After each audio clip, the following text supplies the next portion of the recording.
Yeah, the goddamn thing's on. Hey, Tubi people, you got your Hollow Mad Mud Duck back at you again, and it's Thursday afternoon. It's bright and sunny. I'm still alive. The dog I ain't sure about. She just wants to lay around. Even after I gave her some water and food, she just wants to lay in the house instead of sitting outdoors. I'm sitting out in the truck recharging my phone because, goddamn, it won't take a charge off anything in the house for some reason. Must be a bad cord or something. But then here lately, the damn phone is only batteries only lasting a couple hours. I've deleted a bunch of shit and damn near taking the some bitch back over to stock factory settings. And about time for a new phone. His damn Alcatel thing is starting to get old, I guess. So I got a phone call about a half hour ago from Daniel, the management up at this local Winco where I had a problem, and he was all apologetic and sorry that I had the incident, and corporate's been on his ass, and they want to make good. So he says next time I'm in there, he's got a card for me. I'm thinking it's going to be like one of them gift cards for getting groceries. Or it might be a card that I'm not allowed in the fucking store ever again. So I explained to him that, my truck may be an old 1975 square body. She might have rust in every fucking body part on her, including the floorboard, but you show me a square body that ain't got rust in it, and I'll show you a square body that's never been out of the fucking garage. Because they got a factory defect design in their fenders and everywhere that they collect mud and they hold it in these places and rot out. But besides that, man, you gotta punch the door holes underneath the door every once in a while to make sure the water drains out the fucking doors. And I told him, I'm rather offended somebody call my truck a piece of shit. She looks like she's a piece of shit, but I can call her a piece of shit. My brother can call her a piece of shit, but he popped the fucking hood, and that ain't grandma's 350 sitting underneath the hood. We figure she's got a 3.75 stroke because of the 400 turned down 400 crank that was put in her. And being bored out, she's running about 5-inch bore. So it works out to be a 570 cubic inch stroker. Yeah, I did calculations that I learned in general power mechanics back in high school before they let me take auto shop, and damn teacher beat 3.14 into my head because I could never remember pi.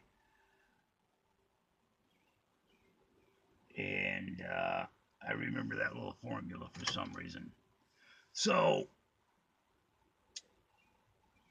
we talked about automobiles and shit, and yeah, I gotta make some phone calls and get a hold of some people and say, hey, Winco made good. So once again, me raising hell about being mistreated by some dumb son of a bitch, it turned out to my benefit again.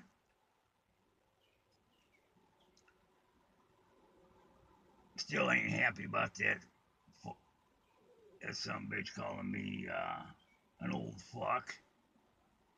Them those are them trigger words that I learned about when I was being treated for depression. It seems I got trigger words. Evidently, piece of shit truck is one. What the fuck are you gonna do about it, old man? Is two.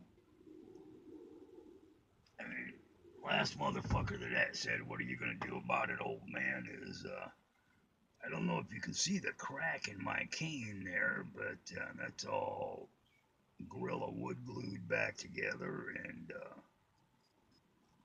actually came out real nice. A little sanding, hit it with a coat of lacquer. She's good to go. Didn't realize that fucking tweakers had so fucking hard of heads. Hit that some bitch of goddamn heart. I mean, next time I'll just use a fucking baseball bat. But evidently, that's one of my trigger things. Which it should be. I mean, goddamn, do I got a baseball bat back here behind the seat still? What the hell is this? Huh. Goddamn dent puller. Or a window pane handle. What do you know?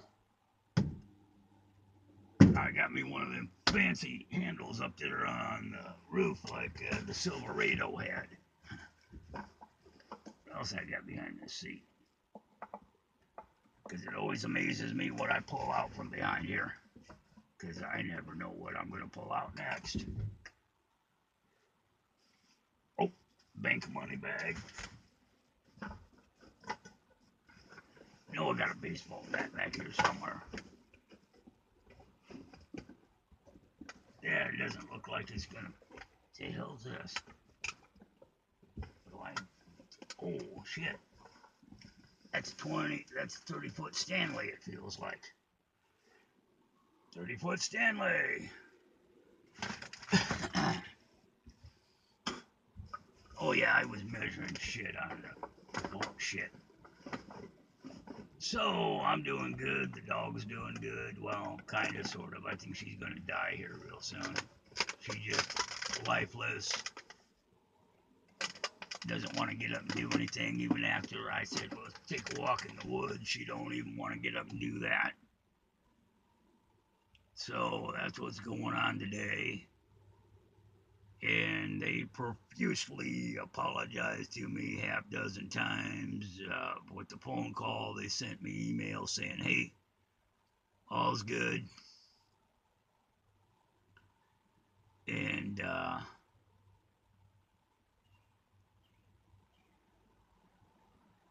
yeah, it's been interesting. But I didn't deserve to be called an old fucker and to move my piece of shit truck by some goddamn paving guy who I'm not even sure belongs in my fucking country. Yeah, and it's my fucking country. Got a problem with that? My dad's mother's side of the family came over on the Mayflower in 1620. Yeah, documented. I can prove it. Trace that shit on Ancestry.com and all that. And what records they didn't have, the Mormons had. My dad's father's side of the family came over in 1637. Founded places like Essex, Massachusetts. Had a great, now let's go 12 times, great grandfather that was in the Salem witch trials, not only as accuser or but he was an accused too. So I got a pedigree that reads like a fucking American history lesson. I mean, how many motherfuckers got an Enos in their family? And not only an Enos, but an Enos Jr. Yeah. And you thought that was just a joke, Duke of Hazzard's joke name.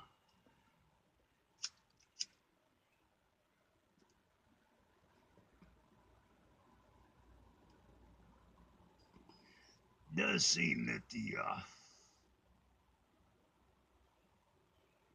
most popular name for males in my family for generations has been James.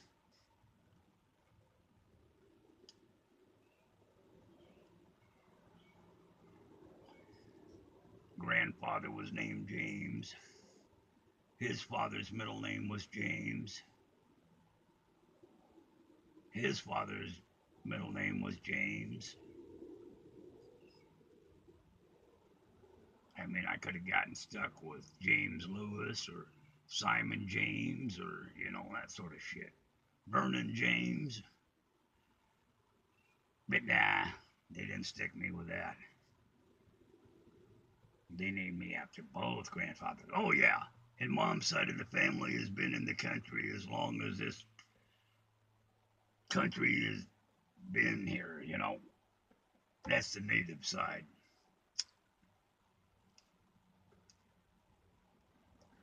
So all's good with Winco. You can shop there again, people. They're actually good people. It's just a paving crew's a bunch of fucking idiots.